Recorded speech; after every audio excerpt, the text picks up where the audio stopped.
In this video, we have three resistors in this circuit diagram: resistor P, resistor Q, resistor R. Maybe you're not familiar with this symbol of resistor. Resistor could be drawn like this,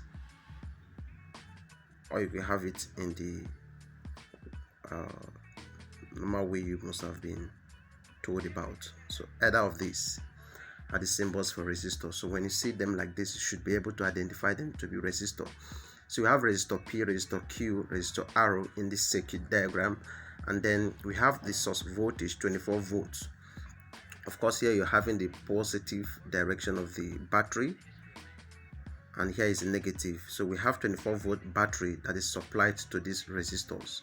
Of course, here we have 14 volt resistor across this resistor R. So this resistor R has 14 volts across it, and this does not have any. This one is supplying to all of this resistor. So how are we going to determine this particular resistor Q? What are we determining exactly? The voltage across resistor Q.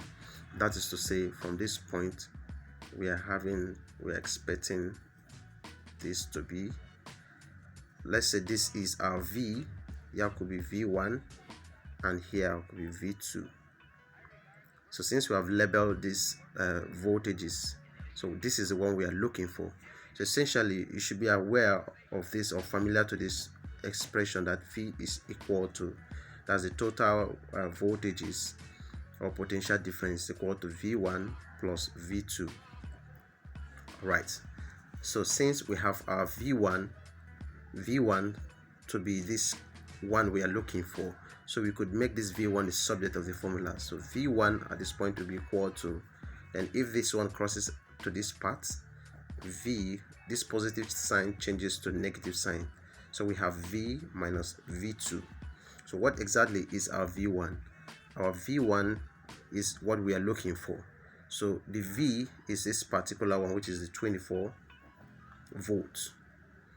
Alright, so we have here to be 24 minus, what is our V2? Our V2 here is 14. So we have 14. So therefore V1 will be equals 24 minus 14 equals 10. So we have 10 volts. 10 volts to be the voltage across this resistor Q. So this value here is now 10 volts. And the option here is C. So that is the solution to this problem. I hope this video is useful to you. Please help me grow my channel by hitting the subscribe button, like this video, turn on the notification bell so that when I upload new video, you get notified, and then finally make a comment, drop a nice comment on this and share.